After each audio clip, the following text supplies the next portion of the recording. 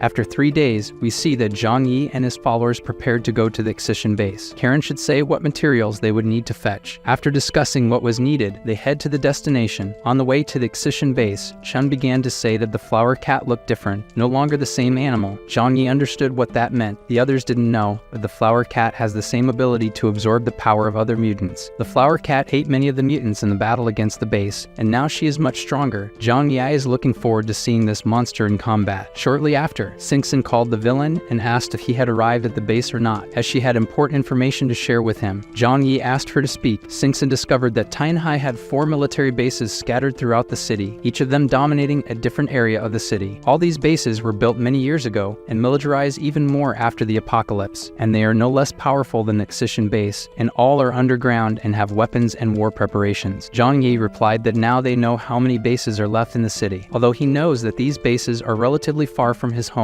it cannot be certain that they do not want to expand their territory and may come to them. However, Xingxin interrupted Zhan's thoughts and said that there was one more special force besides these 3 bases, but there wasn't much information about them except that they had numerous people. Zhang Yi thanked her for all this important information, which made our 4-wheeled lowly girl happy and said she will get more information for him. As for Chun, he was afraid when he heard about these other bases and was praying they wouldn't target their group. For Zhang Yi, this is something he hopes for as well. Besides, after the death of 90% of Tianhei's population, there will certainly be enough resources for the remaining 10%, so he was confident that there would be no need for conflict to exploit the city's food resources. Even though the future is uncertain, his uncle was aware that the worst situations always happen. In this case, Zhang Yi was confident that no matter the group, the 4 of them in this car could destroy any army. Finally, they reached the Xishan base and ran towards the goal. Near the base, 2 groups of people were standing, and it seemed they were from different bases because they were arguing. They agreed that the entrance to the the base was blocked. They wouldn't imagine that Chen Xinian would offend the neighboring city and be destroyed by missiles. One of the leaders said that Chen Xinian had always been very arrogant, and that ultimately led to his demise. The group with the red-haired man was saddened because their trip was in vain, as it was not possible to enter the base. Clearing all this debris and wreckage blocking the entrance to the base will require a lot of effort, and they cannot achieve it now. However, one of the base leaders is sure that there will be many resources left inside the base that will be useful to them. The red-haired man says they could use the powers of the mutants to clear the way, but how will they manage to transport all these materials to their bases? The base of the man who arrived first is 200 kilometers away from this place. When asked if they can transport these resources, the red-haired man says they are in the same situation. He came to this place only to confirm the situation of the Excision base. Confirming that they are all dead is his best news. Even if the resources could not be taken away, now the men were rivaling over who would have the right to take possession of this territory. Zhang Yi and the others were watching this situation from afar. His uncle then recognizes that they must be the other bases Xingxin had mentioned. Our protagonist says they should just follow him and not say anything. Zhang Yi goes to the two groups. The symbol on his chest is from the fake uniform he made from the Excision base. These people thought all the people from this base were dead and were surprised by this. As Zhang Yi then owns this place, the red-haired man quickly says he was here just to get information. He had already got everything he wanted, so he will leave right away. In his thoughts, the representative of the Qingcheng base was sure it wasn't worth getting into conflict here for something they couldn't even take. But unlike this first group, the representative of the Choyu base argued that they don't believe our group are survivors of the Excision base. Zhang Yi, on the other hand, paid no attention to the questions and only ordered that if they had gathered the information they wanted, they should return to their territories. Our protagonist and his soldiers were determined not to create conflicts, but the man shouted for them to wait. The man said they did not understand the situation. Any survivor no longer has the right to this base and territory. The soldier is a powerful mutant and will be the new owner of this place. Chun was surprised to see another mutant. The soldier showed his powers and said he was used to killing enemies as if they were ants. After these threats and displays of absolute power, he was confident they would not resist. Zhang Yi said he didn't want to cause trouble, but since it won't be possible to avoid it, he shows the true meaning of power. The fire mutant's head flies off, and the flower then turns into a demon and in seconds had the other two soldiers in her jaws. She spat out the men because they had no powers and the flower doesn't eat garbage. He tries to absorb the powers of this person, but it seems he was a newly awakened mutant, so he was very weak and could not add his powers. Chun then said that these arrogant youths consider themselves invincible when they discover their powers. As he guards the bodies, Zhang Yi says the Choyu base never faced major battles, and its members are weak. Our group of villains of good immediately went to the Excision base to fulfill their objective. Using their absurd power of dimensional space, the corridor was completely clear for them to enter. It seemed there was no danger, so Floor led the way. In the first room after entering the base, the scene was one of complete chaos. They reached the first gate, and then Chun said he was feeling chills in this place. Zhang Yi said there are neither the living nor the dead to fear. They moved further into the base and finally arrived the place with a sign indicating it's a weapons warehouse. Upon opening it, their surprise is great. It's simply more than they expected. This room contains the most powerful military equipment imaginable, including helicopters and RPG missiles. Zhang Yi says this must be the armament depot for the entire city, and they were here before the apocalypse. In Chun's eyes, these weapons must be useless to them with all that snow outside. Zhang Yi agrees, saying that if they were useful, Ling Feng would have used them when he attacked their home. However, the goal is to use the weapons from these vehicles. Uncle Yu is immediately interested in one of the weapons in the place. Zhang Yi could take everything here to his warehouse, and then Uncle Yu could choose what he wanted. He must remember that the purpose of these weapons is to set up the territory's defenses and not to play around. Their team steals everything inside because their dimensional space seems limitless. Moving to other locations, the path that was obstructed with debris, Uncle Yu used his strength and cleared the way for them. They continue and find computers and servers from the base. Zhang Yi says even this might have useful data for Xingxin, so it will be taken too. The fearful otaku was startled by cockroaches hidden in the base's debris. He hits a rock and confirms there are hundreds of these disgusting things here. According to Zhang Yi, this place must have been where they made proteins for the workers. Although it's gross to know that, the protagonist says Chun's courage is like that of a woman. Observing the equipment used to turn people into food for others, Zhang Yi wonders if he should take this to Karen. Despite finding it cruel, he decides that everything has its usefulness, so it will be taken. They walk through more locations of the underground base, and after some time, the flower kitty gets scared. They don't know where the potential threat is coming from, but Zhang Yi feels like he's being watched from the shadows. After some time, they reach the warehouse, a door even Uncle Yu couldn't destroy by punching with all his strength. Zhang Yi then goes to open this door in the traditional way. He says they shouldn't underestimate the equipment just because they have superpowers. Zhang Yi says Uncle Yu can go ahead. Chun thought the boss boss would be the one to use it, but our villain has never used this kind of thing. Uncle Yu then does his job, and with much effort, they manage to break open the warehouse door. This large space with dozens of boxes seems interesting. Uncle Yu points out that there's something about the curtains there. Upon opening them, they find resources that wouldn't catch any of their attention, but upon seeing all this, Zhang Yi is sure Karen can use it to build things. He steals everything with the utmost happiness. A room next door caught the attention of our villains. Inside were the food supplies the base found and stole on its missions. Uncle Yu thinks Zhang Yi should keep most of everything because he contributed the most to defeating the Xishan base, and that's too much for them to carry and eat alone. Zhang Yi then said he has enough food for more than one lifetime and will always share with his allies. They don't need to treat him with so much respect as if he were a stranger. For his family, they will always have the best food. While they talk, we discover that the flower kitty is actually a cat with big balls. After they made all the raids they needed, they blocked the entrance of the base again. In addition to the heavy stones Chun should reinforce, he launched tons of snow and made an ice barrier as well, and then they went back home by car. At Zhang Yi's house, Liang went to do her martial arts session with the protagonist, but he hadn't returned from his mission yet. Zhu Qier warned her about this and that Zhang Yi left a message to cancel today's class. Liang was shocked by what she heard because she knew it would mean she would return today empty-handed to her hungry students. Zhu Qier then asked if she was hungry. She replied that she could come in and eat with them. Although Liang was starving, she refused and would return tomorrow. Zhu Qier was saddened to hear that she had come here in vain, but Liang told her not to worry about it because it's the student who sets the class schedule, and then the woman fled embarrassed. Xingxin then appears saying this must be a martial artist thing. Zhu Qier says she should have at least taken some food for herself. Xingxin asserts that would be worse for Liang. Those former companions of hers are selfish people and are worthless. They would fight over a little food, and that's why Liang decided not to take anything. Zhu Qier then asks if Zhang Yi did this on purpose. Did he intentionally forget to notify Liang that he would be out due to his commitment, and thus make Liang come here giving hope of food to the students, and then she returned empty-handed to make Liang realize the reality of these students? Our crazy wheelchair loli says it must have been just that, and that Zhang Yi is amazing. With such a brilliant move, he will touch so many hearts. Xingxin is head over heels in love with our villain's wickedness, while Zhu Qier agrees that this is the kind of thing her fiancé would do. But to break our expectation, on the way back Zhang remembers that he forgot to tell Liang that he would be out today. As for Liang, when she returned to the village and saw the villagers working, she began to focus on them. At that moment, she was impressed because even the small children were working, while her students were just waiting for her to bring them food. She admits that Zhang Yi was right to let them fend for themselves a bit. When she returned to the students, they began to chase after her asking where today's food was. She replied that Zhang Yi wasn't home, so there was no food, and now they must go out and fish. They were disturbed and shouted that if Zhang Yi wasn't home, but he has plenty of food, then he should leave some reserved for them. Liang wanted to teach them not to blame others and to seek their own food. The students argued that they were not fishermen and their hands were hurt. Other students say all this is because Xingxin and Karen are cruel. They were classmates for years, and now they have a good life and don't care about them. Soon everyone starts agreeing that the girls have always been bad people. Liang is surprised to see these people blame the girls who almost died at their hands. She begins to get angry hearing everything they're saying about the girls. Liang yells, ordering them to shut up. She will make an announcement right now. She tells them that from now on, she will live in the bunker with Karen and Xingxin. Liang decided she shouldn't pamper these people. They swelled with joy, thinking she would take them too. Liang then cut the happiness of these spoiled brats. It's not as they think. They all will stay here and learn to live on their own. Zhang Yi promised food for 10 people every day for her work teaching martial arts, and she will bring this food to them. Even knowing she would give up her food, her ungrateful students revolted and didn't want to accept this situation, even calling her selfish for doing so. The woman accustomed to ingratitude didn't want to listen to what they were saying and left for her new home. After 30 minutes, Liang left an environment of shouting and shitty egoism and was now in a warm place and well received. Zhu Qier was kind to her fiance's teacher and took her to see her students. Liang then, talking to the two girls, learns from Karen that life here is so good that Zhang Yi doesn't even let them do household chores. Karen received a studio where she can conduct the research she wants. The cheerful girl says she's happier here these days than in her entire school life. Similarly, Xingxin has a comfortable life and wants to know if the teacher returned to live like this too. The woman says Zhang Yi was right, and she is letting her students learn to survive. Xingxin then gets straight to the point and asks if the teacher wants to live here. Liang didn't want to admit to herself that her desire was to leave those people behind and live her own life. So Xingxin helped her accept this desire, saying that everyone has the right to seek their own happiness. Liang then starts crying, and they have a moment of catharsis. Then she asks Xingxin and Karen to speak to Zhang Yi on her behalf. Karen was convinced that Zhang Yi would not refuse Liang, as she has great skills. Xingxin just warned that there is only one absolute rule in this bunker. Everyone everyone who joins must be prepared to obey his orders. Liang feels embarrassed and asks what that really means. Does everyone in this place have to do the leader's bidding, even the darkest desires? She blushes and hopes that with 4 women in this house, he doesn't want a 5th in his room. Singson dreams of frequenting the leader's room and can't, so Liang is lamenting for nothing. Singson tells Liang that she must have a misunderstanding. Since Karen and she arrived here, Zhang Yi has never shown any inappropriate behavior towards them. The woman was thinking dirty things, so Singson makes it clear that the big brother is not a perverted predator. On the contrary, he is an honorable man, and all he needs from them is their strength. If that's the case, Liang says she is ready to follow all orders, and after a while we see the perverted villain arrive and be welcomed home by his favorite hacker. He was curious why Liang was here at this time, so Singson explained the situation of why the woman was here now. The 2 terrible villains were talking about how Zhang Yi's plan worked. Liang was enraged with her students and decided to ask to live here. Now it's just a matter of him talking and accepting her stay. Singson was very involved in making this work, and her big brother acknowledges that she is always very clever. Our protagonist tells the men to wait in the next room because he has important matters to discuss with Liang. Karen offers them some drinks, and then the 3 start their meeting. Liang is embarrassed because she doesn't know Zhang Yi's real intentions in having her in his group. The woman thinks she is here to ask a big favor from the bunker leader. Because of this, Singson puts on her act and asks if Liang can live with them in this house. Zhang Yi, for his part, says that doesn't make sense. Liang has her students to take care of. She wouldn't want to live here. It's not that he's against Liang living here. The teacher remembers that Zhang Yi invited her only once, and after she refused and said she should take care of her students, he never asked again. Now with a determined look, the woman thinks that if she is useful, maybe she can have a second chance to live here. Karen served a special drink to her leader and then gave her opinion. The students just take advantage of the teacher's good character. They don't deserve her dedication. Liang then makes it clear that Zhang Yi must let her help her students grow and learn to survive out there. She will follow all the orders and rules of this place. All the work and demands she will do. Our protagonist says he accepts her living here, but he's not convinced she will follow all the orders needed. She starts to tremble and says she will accept the orders, but there are limits she cannot cross. Zhang Yi then says she is sincere and kind. That's a quality, but at the same time, it's a flaw. If one day it is necessary to take the life of an innocent person to keep the base and the people here safe, would she be capable of that? She is aware that these situations can happen and says yes, but if it is a situation just to satisfy evil desires, she won't do it. Although she said this, Liang believes that Zhang Yi is a lover of peace. Singson says that's right, the brother doesn't kill except when provoked. She agrees with everything but emphasizes that she doesn't kill her own people. Our villain smiles and says that's obvious. Of course, he wouldn't be so wicked as to ask to kill people close to him. Those were his words to everyone, but with his dark expression, our villain says to himself that he does those services himself. Zhang Yi is also convinced that in a post-apocalyptic world, it's normal for people to die from accidents. Moreover, he is sure he would have the support of his girls against those who harm them so much. They seal the deal with a handshake, so she is now officially part of our protagonist's family. I think the MC won't need to lift a finger for those useless ones to die on their own. What do you think? Liang feels relieved to know that she will be able to help her ungrateful students and still live in this comfortable place. Singson, on the other hand, knows that her teacher is naive. It won't take long for those idiots to bring about their own demise. Zhu Qier and Yang Mai went to the newcomer saying they would throw a party to celebrate her joining the team. If they wanted to know if she had a favorite food for her, it could be anything. So much joy leaves the teacher adjusted in a way she can't explain. However, the reality is that the boss's 2 women realize that there is now one more woman in this harem. Zhang Yi's bed is becoming small for so many possibilities. Our villain warns that there will be a meeting with the other members, and then she should join. He explains that it is a war meeting where urgent matters will be decided. It's not like there's going to be a new war, but Zhang Yi explains that they found other military bases, and they are definitely enemies. Liang understands that this will happen. With a powerful base eliminated, there will be a power vacuum, and others will want to take over that region. By coincidence, Singson has new information to share about the Excision base database. Zhang Yi calls the rest of the team, and then she can give the information to everyone. Currently, they are very comfortable with everything, but new enemies are nearby. It is imminent that there will be new conflicts, so Qinshin should pass on the information about the other military bases that exist in the city. Qinshin reveals that there are 3 other powerful bases, causing astonishment to those who did not yet know. The first of them is the Yangshang base. This region has a lot of oil and fuels. Its leader is Xiao Honglian, who has the ability of fire, and his assistant is called Zhuge Qingtuing, who has the ability of wind. The second base is the Chouyi base, which controls all the ships in the city. Zhang Yi was curious if it was possible to navigate in this weather. She explained that only the surface layer of the sea was frozen because it was impossible for the oceans and seas themselves to freeze. Our protagonist's curiosity is about if the sea did not freeze completely, who has ships can fish. Qinshin Shinshin confirms that, and this base is the one with the greatest potential for seafood. Furthermore, the girl explains that the boats need a lot of fuel, so the people from this region need to come to their city. Seeing more information, Zhang Yi realizes that the soldiers she killed were from this base. The last of the 4 major refuges is Qingpu, whose leader is Sing Tian, and his ability is of a strange type, as it enhances the power of people around him. However, his face is unknown, and there is not much information about his territory. Shinshin discouraged was that in this apocalypse time, the major factions do not dare to confront each other and reveal their special abilities. Zhang Yi thought this was expected and thought to himself that these people certainly would not reveal their power until absolutely necessary. This is because, as long as there is competition for power and resources in Tanhai, all the base leaders will be cautious not to be overthrown. Shinshin continued to speak and explained that each base had something that distinguished them, and what distinguished the Zishan base was the great power of its army. The Yangshing base is energy, the Choi base is maritime transportation, and the Qingxing base is metal manufacturing. The other bases do not have large armies at their disposal, only individuals with special abilities. Among them, the Xishan base they defeated was the strongest of all. When Shinshin finished speaking, everyone was relieved that the risk from these enemies was less than what they had already faced. Even Zhang Yi, who was cautious, became more relaxed. However, the teacher was curious about the 4th force that Shinshin mentioned. She really mentioned only 3. The wheelchair-bound girl says there's a group called Snow Worshippers. The religious leader has the ability to turn people into mutants.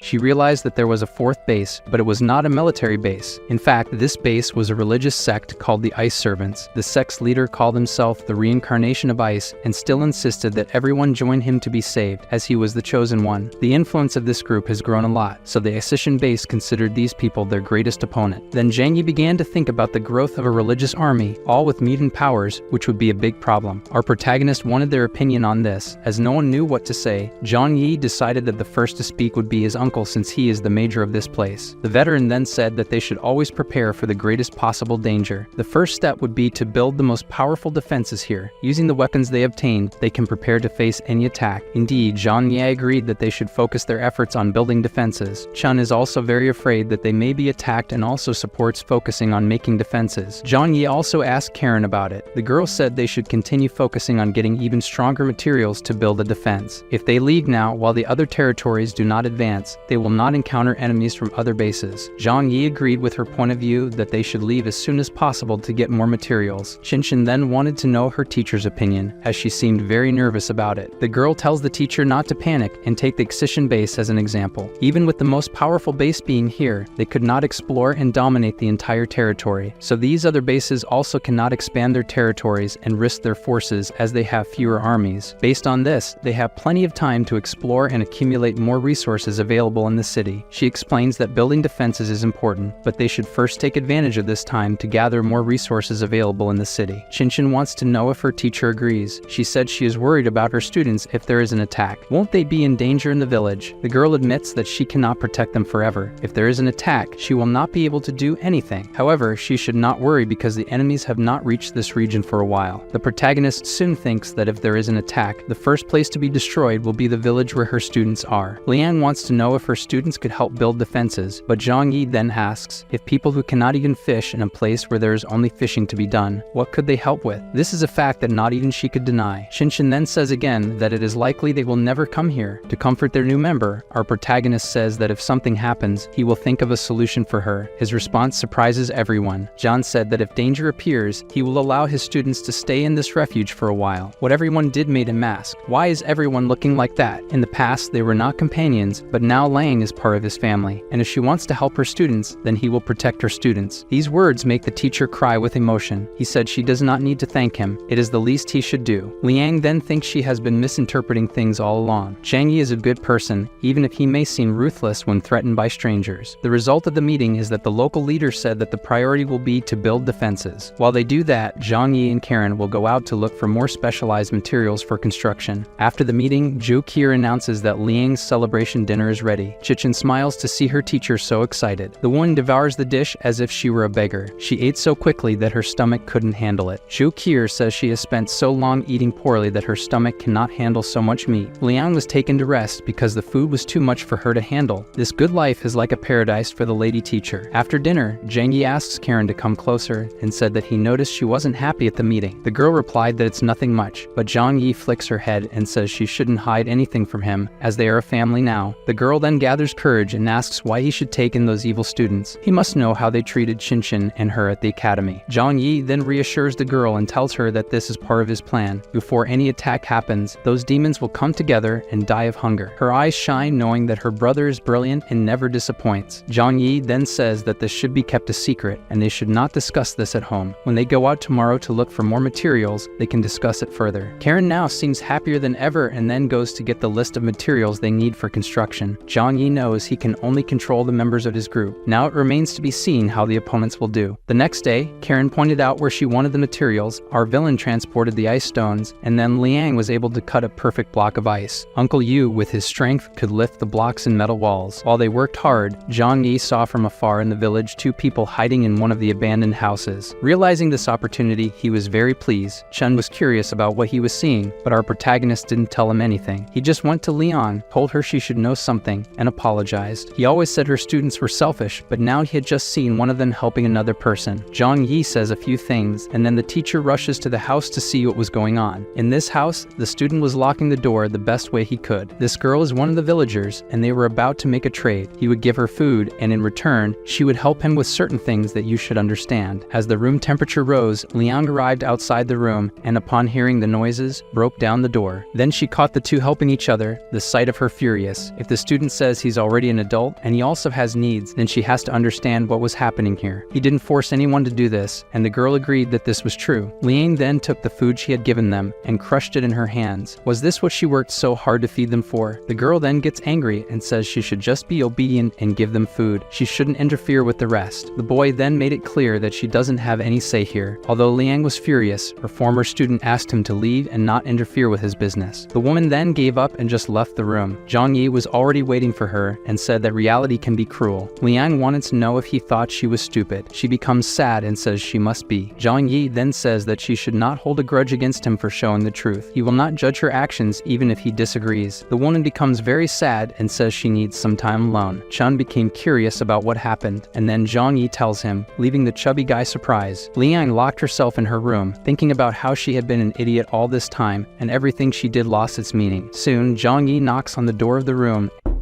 and comes to ask if she is okay. She said she just needs a moment and she will be back to work soon. However, our hero says that nothing is as urgent as her well-being. He came here because he was worried. Hearing that he was worried about her made her cheeks blush. Zhang Yi asked if he could come in for a chat, and she agreed. He sat on the bed and said he understands that this was a heavy blow for her, but he hopes she can move on, as there is a long way to go. Zhang Yi also said that if she has more problems in the future, she can talk to him, and that he will always be willing to listen. The woman then asks if he thinks she is an incorrigible idiot. Zhang Yi is sincere, says a little, but knows that she has her reasons for being so hopeful in those people. Liang opens up and tells about her past. She had been practicing martial arts since she was a child. All her life she devoted herself to it and dreamed of being a TV star or something very important, but being a woman was always an obstacle for her to stand out in the world of martial arts. So one day she decided to leave the martial arts path and work as a bodyguard. She says that was the most glorious time of her life. After a few years, she became very well known for her work, and then the academy hired her to be a physical education teacher and protect the rich and noble students of the academy. She becomes sad, saying that all her happiness was in the past. When the end times came, she lost everyone she had, and the only thing left was the responsibility to protect the students she had. That was the only thing that kept her going, and now she considers herself a fool. Liang says she can't live a selfish life like Zhang, who thinks of himself first and then others. The woman cries as she opens her heart. She just lost her last hope and faith that kept her going. In this cold and cruel world, she no longer sees a point in continuing to live just for herself. Our hero then says that she's putting too much pressure on herself, and besides, if before she was alone, now she has companions she can consider as family. Everyone in their refuge is different from the students she protected until now. He takes her hand and says she will need a new motivation. Liang can make him her new motivation. Thinking about his words, she becomes even more embarrassed and her head feels hot. This person in front of her was saying she should rebuild a new life and has the people of this place as her support. Additionally, he says he couldn't see her so sad. The embarrassed woman lets go of his hand and says she already feels better. Zhang Yi asks, does she really feel better? Liang responds yes, but she's still disappointed with her students and they need to mature. He gets up and leaves, leaving the woman behind. He was pensive about what happened. When he found Qinshin in the living room, now he asked if he had eaten the teacher. Zhang Yi, already knowing his hacker's provocations, simply replied that he has no interest in his teacher's body. Qinshin refuses to believe and says that Liang is very beautiful. Zhang agrees that she is beautiful beautiful, but very troublesome, and her problems are what he hates the most. The protagonist whispers in his ear that at least now Liang won't see his students as she did before. He tells him what happened and what she witnessed in the cabin. This information makes Qinshin say that they are truly repulsive. John then says that the best thing to do is to convince Liang to abandon those people, and then he can eliminate all of them without worries. Qinshin openly hurt her brother's intentions and said she will help him with that. These events leave our villain very satisfied. The next day, they were getting ready to go in search of materials.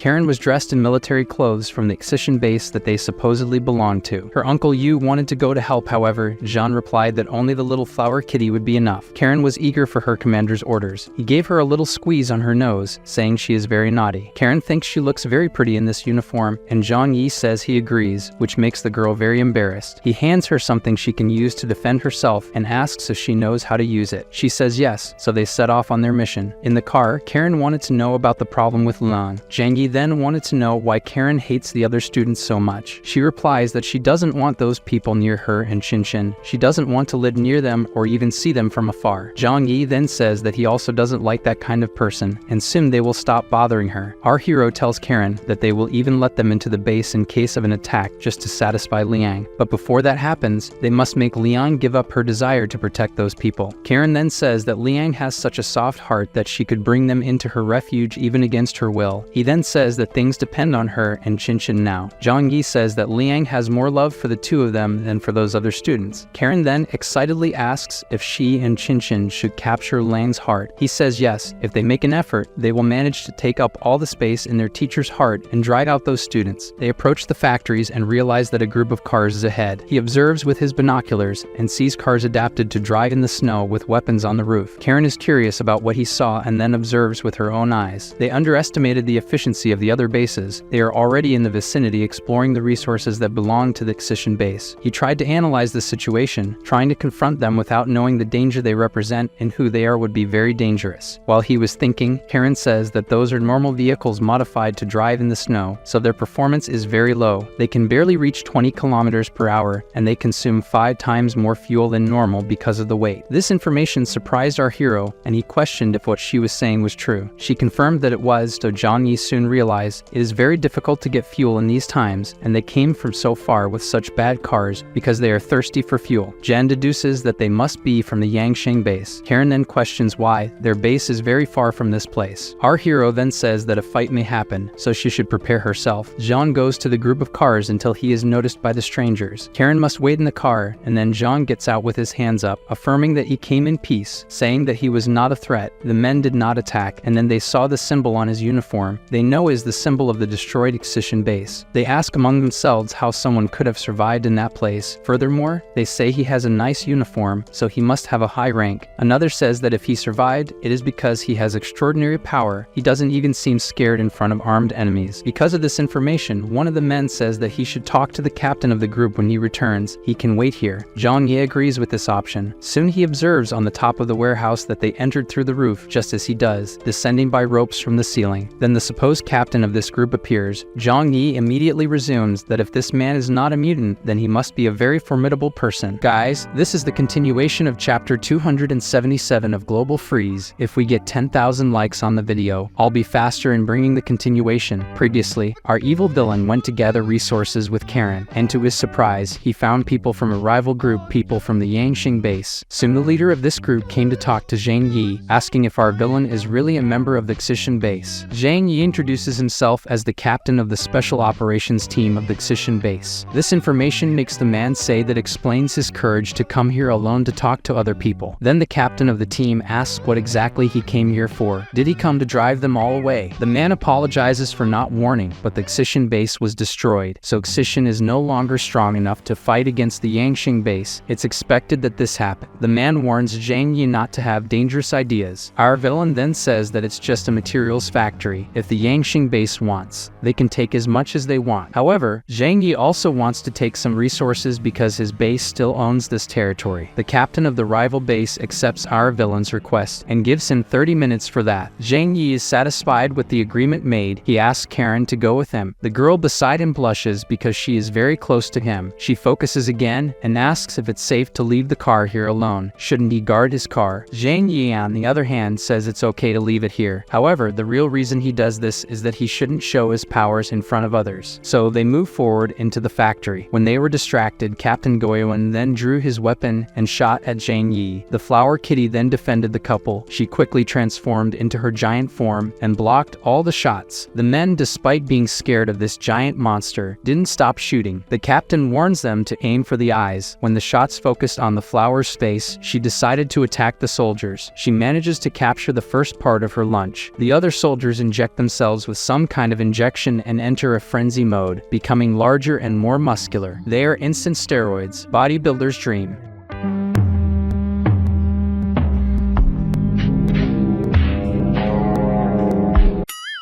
Zhang Yi realizes that this must be some kind of combat-enhancing substance. With this, Flower starts a frenzied fight against 3 soldiers. They manage to fight on equal terms against his giant mutant cat. While they were observing this fight, someone sneaked up behind them and shot them from behind. I bet you won't understand that the person fired and they were facing away before the bullets hit them. The 2 managed to turn around, and our protagonist managed to defend with a portal. Captain Goyuan now recognizes that Zhang Yi is a mutant. Now that he was attacked, Zhang Yi doesn't hide his powers and decides to attack everyone. He shoots several times in the direction of his enemies and says that this is the end of them. Goyuan orders everyone to split up. They couldn't imagine that one of their enemies' new abilities is to make bullets curve. He learned this from that movie. They split up, and everyone received their gifts in their heads. None of them could dodge. Even the captain didn't have a skill and was knocked out for good. Seeing all this, Karen is impressed and says that Big Brother is very handsome in combat. After eating them all, the flower kitty spits because these scraps have no power to absorb. And besides, they're not tasty. Our villain says that even when he tries to be a pacifist, they all forced him to use violence. These greedy fools attacked first and weren't even mutants, so they dug their own graves. Karen couldn't help but say that Zhang Yi is amazing. They weren't even able to lay a finger on him. As he observes the bodies, our villain recognizes and says that now he can consider himself very powerful in combat. His skills and experience with it are very broad now. Zhang Yi is also curious about that medicine they used. Is this stimulant used by the Yangxing base? Something so valuable he will take to Zhu Kier. She can analyze it and maybe it will be useful for them to save their lives at some critical moment. In addition, he can make a copy of it and gain access to the communication system of the Yangxing base. It's all a matter of precaution. Zhang Yi also explains to Karen that this base will not send reinforcements because they lost contact with this group. The Yangxing base is 200 kilometers away from this place. They will just abandon these people. Then he stores all the corpses and vehicles in his dimensional space. Even if they send a team, they won't know where along the way they disappeared, and also that they emptied the place, so they thought their people were loaded with materials and were attacked by strangers from another base. Now they must go collect the materials they need soon and prepare their shelter. They must prepare for a possible future war. Before, Zhang Yi entered through the roof. Now he has a new way to enter. He tells Flower to open a hole for them. The kitty becomes giant and then makes a big hole for them. Now they can descend using ropes. It is still necessary to descend several meters because the snow on the outside also has many meters of depth. Inside, Karen points out what she wants, and he sucks everything into his storage space. After getting everything they wanted, they return to their car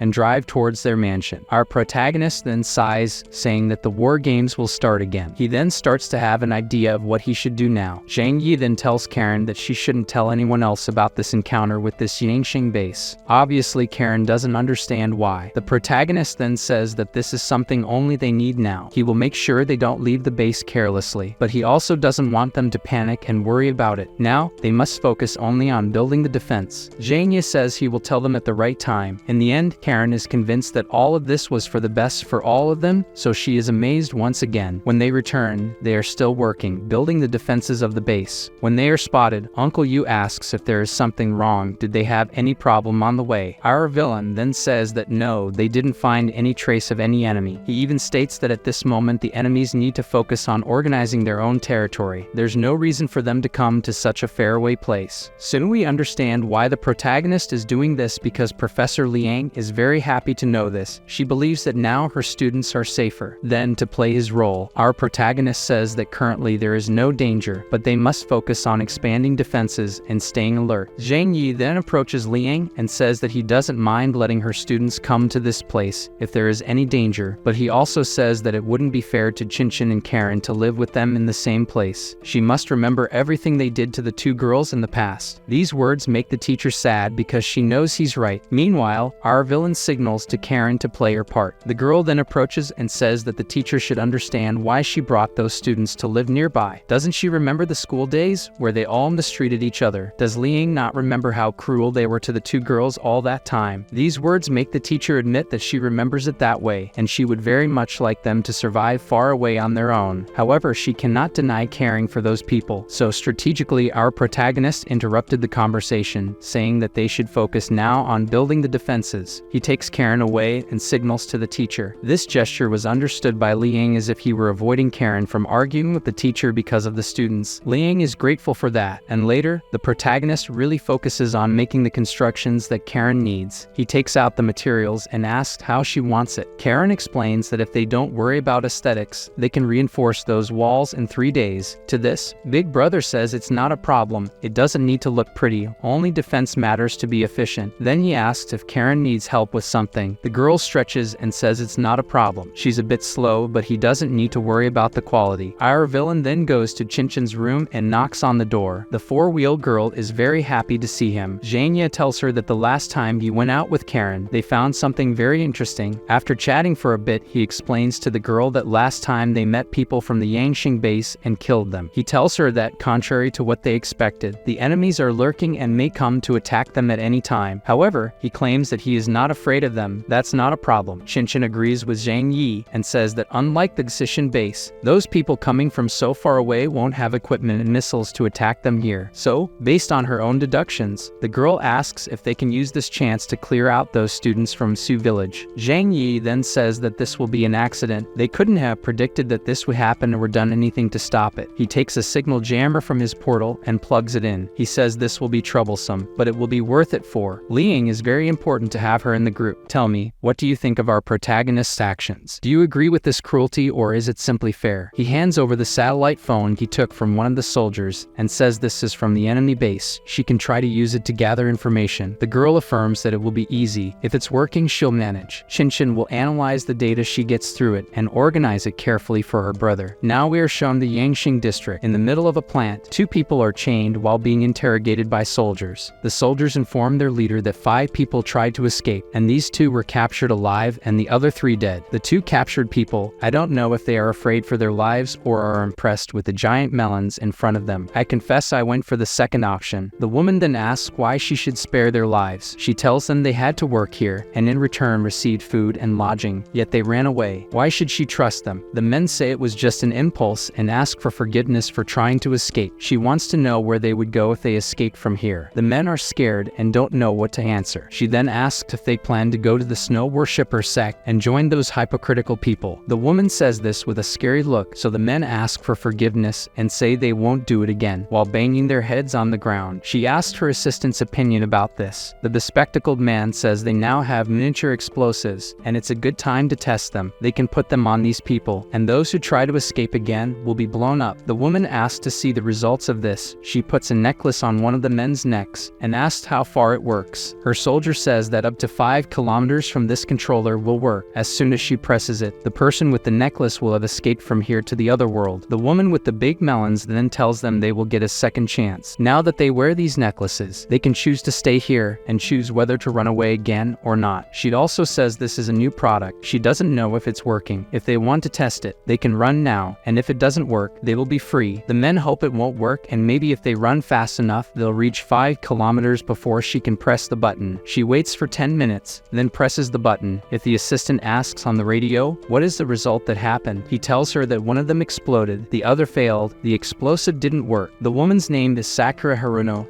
The woman's name is Xiao Honglian, and she says she always keeps her promises. Since the man escaped, she wishes him luck and to find the territory of the snow worshippers to save himself. Xiao Honglian, before leaving the scene, says that due to the failure of this new equipment, the technical department sector will be terminated in 3 days. I wonder why all the villains are always so hot like this. Her assistant tries to convince the woman, saying that the technical team is as competent as that of the excision base. She should give them another chance to continue working, even if the weapons they are making are not efficient yet. The other sectors are competent. Her assistant argues that since the snow apocalypse began, they only selected talents from famous universities in the region. Xiao Honglian with big melons just says that if these slaves want to escape, why bother to prevent them from doing so? She says that hypocritical woman from the snow sect is just using all these people as bait. Her assistant says they should take part of the excision-based territory to relieve their current difficulties with resources. They have to focus on achieving that. Xiao Honglian agrees again. However, the technical department has to stabilize those explosive collars. They must first secure things in their territory before moving to take part of other territories. She tells her assistant that they must act cautiously, tell the scouts to go to other territories in order to avoid any danger. She then asks, how many troops have returned from the territory? The man responds that all exploration troops have returned, except one troop, a team that went to the farthest territory and still hasn't returned or sent any news. She becomes curious. Could they have been ambushed by some military force? Her assistant says that, in the current scenario, rival bases don't dare to enter into war, so it's unlikely they attack their group. He said for sure no military base wants to engage in a major conflict with another while there's such a great danger like the snow worshippers around. Then he tells his big melon boss that it's likely smaller factions exist in that region and have attacked the exploration group. However, unless they found a very important resource, other bases may have broken the agreement and attacked their group. His boss then asks what kind of resources could be so important that they initiated a large-scale conflict. Xiao Honglian affirms that she feels more at ease with rival factions around than with the snow worshippers sect. While they were talking, one of the soldiers ran out saying they found traces of one of the missing teams. The woman then becomes anxious to hear the news about the team. She states that even though Captain Goewon may be arrogant, he wouldn't dare to cut communication and flee the base taking some cars. The woman questions if there's any way to track his satellite phone to the location where the signal was cut off. They didn't expect this, as they say the signal cannot be tracked in any way. He vanished and disappeared from the records. This makes Sakura think that the people who kidnapped their group are very prepared. She is scared at the possibility that these people didn't do this on a whim. It was planned. After all this time, attacking Goewon's group is a sign of the beginning of a war. Sakura then begins to think, sorry for the mistake. Xiao Honglian with big melons begins to think if it was the Choyu base or the Kingpu base responsible for this attack, or could the survivors of the excision base be to blame? Her assistant says that the accident site where they disappeared is closer to the Choyu base because they don't contact the base for any information. He then picks up his radio and calls the rival base. She tells him over the phone that her cousin Goewon is missing. Her last contact with him was near the Hongyun factory in the Lujiang district. Do they know anything? The leader of the Choyu base territory warns that Goewon passed by here and had no problem. If there was any kind of mishap, it has nothing to do with the Choyu base. The local leader also says that one of their teams is also missing, so this is worrying because the missing people are mutants. In the city of Shanghai, there are few mutants, and even those who should exist could never face well-trained warriors. Therefore, he questions if the disappearance of his men is related to their base. Of course, Xiao Honglian denies it and says it has no relation. She then says that in the entire city of Shanghai, there are few military forces that have the power to face their powerful mutants. She believes that the Kingpu base has no interest in conflict, so she doesn't think it's them. Xiao Honglian makes it clear that the only alternative is that the Snow Worshippers sect is responsible for attacking their base. When she asks what he thinks about it, the leader of the Choyu base says that if these followers of the Ice Cream sect did something to his right-hand man, then they will have to pay a price 10 times higher. Xiao Honglian then doesn't miss the chance and suggests that they cooperate to get back at these people. While people argue that if the culprit for this was this Snow Worshippers sect, the real culprits are at peace, building their fortress even more impenetrable. After building the Great Walls, much larger than usual, Zhang Yi now positions the military equipment they took from the Xishan military base. Our villain protagonist says that these weapons will be connected to a mechanical controller and linked to the computer. They can be controlled remotely and will be highly efficient. This is thanks to Karen's work, who automated these weapons. Meanwhile, Zhang Yi says that the Choyu and Yangxing bases have not made any moves in these days. He hasn't even seen a trace of them in the region. Are they so difficult to predict? Later, the whole family family is gathered to eat. After the meal, teacher Liang says she will now take the food to her students. Zhang Yi helps her gather everything in a few bags. Qinshan then asks if the teacher is okay, as she can see from her face that she doesn't seem happy. Are those students mistreating her? Are they unhappy about getting free food? Qinshan says the teacher shouldn't sacrifice herself for those people. They don't deserve her kindness. She tries her best to convince the teacher that, in fact, she has no responsibility for those people. Any responsibility she had was left in the past when they attended the academy. Meanwhile, our protagonist watches everything from afar. This time he is just a spectator while his girls act on their own. Later at the training center, Zhang Yi talks to Liang if she believes there is any danger in the neighborhood. If so, they can now treat bringing the students here. However, this time he says that since those people don't have a good relationship with Karen and Qinshan, this must be decided in a meeting. In other words, everyone here must agree that they can come here. Upon hearing this, the teacher becomes very sad because she knows that Qinshan and Karen are completely against bringing those people here, and she is aware that she must respect their opinion. Their reason for not wanting their old classmates near them is very understandable. However, she starts to feel happy again. Liang believes that everything is calm in the region. Perhaps the times of peace will last a long time, so they are worrying for nothing. Since that's the case, our protagonist becomes more at ease and prepares to start training now. Gradually, our protagonist's strategy is paying off. Liang knows that the girls don't like their students, but believes that our protagonist is on her side and trying to help her with her desire to protect those idiots. If the worst happens, she has no doubt that Zhang Yi will do everything to try to bring them here. Our villain is very clever. Liang then also prepares to showcase her skills. It's time for Zhang Yi to learn the most powerful hand-to-hand combat. She then begins to dominate our villain in combat. It seems that with each blow, our villain is feeling strange things that he didn't imagine.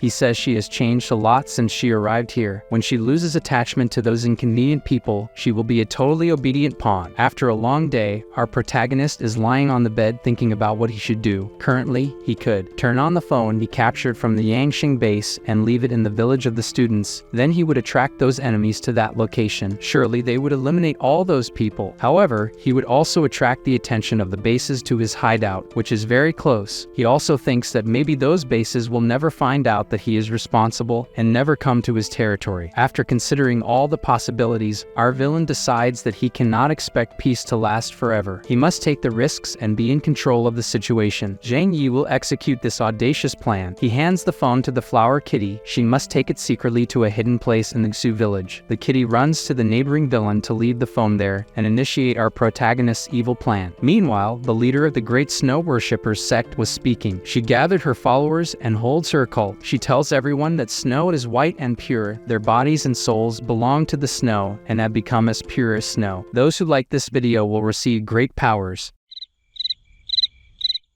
She then asks for absolute loyalty from all who believe and wish for the purification of their souls. A person then brings a child and asks for it to be saved. The supreme leader places her sacred hand and it becomes radiant. The child, who was weak and maybe sick, is now full of health and crying. Everyone shouts that it is a great miracle, and they bless the great leader of the snow sect. Her name is Yuan Kami. Her mutant power is the blessing. After her cult, she was quite tired, and one of her followers says she should rest. She can wait to continue tomorrow. However, she refuses and says they must go on. Suddenly they feel a great tremor and all believers fall to the ground. People don't understand what's happening. The girl who seems to be second in command orders to protect the bishop, and the rest of the people must go together to face the enemy. Our Holiness in the Ice Cream sect says a prayer asking for a blessing to save her followers from this war of suffering. The followers will encounter the enemy. Outside, several cars are in front of the temple firing frantically at its entrance. The snow cult followers also have weapons and start exchanging shots with the invaders. Many start to fall. More fanatical people have attached explosive devices to themselves and run into the troops to blow themselves up. Xiao Honglian, the leader, then says these damned people are so fanatical that they sacrifice their own lives in vain. Thanks to brainwashing, they no longer fear death. Xiao Honglian then shouts that today she will remove this religious charlatan from power. On the enemy side, now the priests have entered the battlefield, while the soldiers shoot frantically with their weapons. The sacred mutants use their powers and are able to resist resist even bullets. The ammunition that hits their magic shield just falls to the ground and has no effect. The priests ask, why are the bases breaking the peace agreement? This question makes Xiao Honglian even angrier. She shouts for their leader to appear. After that, she says it was they who broke the peace agreement first, so they shouldn't complain. She drinks something from Gar's gourd and then spits flames toward them. This attack is extremely powerful and pleasant because in this cold, a little heat shouldn't be bad. One of the priests then uses his power and puts cars in front of the fire explosion. He manages to block the flames, but the bodies around turn into barbecue, making a very pleasant smell. One of these snow worshipper priests says there must be a misunderstanding. They have always been neutral. They have never broken an agreement among them. Sakura Big Melons doesn't listen and orders that they all must be eliminated. The leader of the Choyu base then springs into action. A large explosion occurs in front of everyone. Then the leader of the Choyu base is left in a mist, and then ice armor forms around his body, and ice spikes orbit around him. With his ability, he is able to move quickly while shooting ice projectiles. The soldiers from the bases and the deer from the snow sect engage in intense and frantic combat, while the men shoot with their firearms. The soldiers come with melee weapons in their hands. They stand no chance against these people. However, these people are crazy and insane baits. They use the strategy of using themselves as weapons and blowing themselves up amid the military soldiers. They are so crazy that even at a disadvantage, they are causing great damage to the military forces. With this, Xiao Honglian becomes worried. She then tells the rival leader that they must work together now to eliminate the girl Zhang Yi. The woman then takes a big swig from her gourd and activates her Purgatory Forge transformation. The girl Zhang Yi notices this and is surprised. Before she could react, Wei Dinghai, the leader of the Choyu base, stealthily appeared and grabbed her leg. Perhaps his power allowed him to rise from the ground. A second later, Xiao Honglian was beside the girl and hit her face strongly. This caused a great explosion. Luckily, this wasn't enough to eliminate the girl from the snow sect. The new subjects of the snow sect are surprised by this. What happened? Then they stand in front of the girl, who is severely injured. Xiao Honglian almost managed to defeat that girl. Meanwhile, people in fury were fighting blindly. Even if it was just flies being swatted, they were many people and were managing to defeat many soldiers. Xiao Honglian is aware that her team's victory is certain, but they cannot have too many casualties, as they would become vulnerable against the Kingpu military base. As the battle rages on, and dozens of people lose their lives, Xiao Honglian shouts to everyone that her cousin and 10 of his important subordinates were killed. Suspicion falls on the snow worshippers sect, so she needs an explanation right away. Wei Dinghai shouts that his loyal general Wang Rixuan died in the territory of the Xishan base. He says that in all of Chanhai City, the snow sect are the prime suspects for this. Because of this, the two leaders shout that Zhang Yi must give an explanation right now, or all the people in that cult will not make it through the night. One of the snow worshippers soldiers gets irritated with this situation. Since the beginning, they didn't give any opening for dialogue, and now they want to talk because things might change. He decides to eliminate this arrogant person, but fails. Xiao Honglian easily dodges. Zhang Yi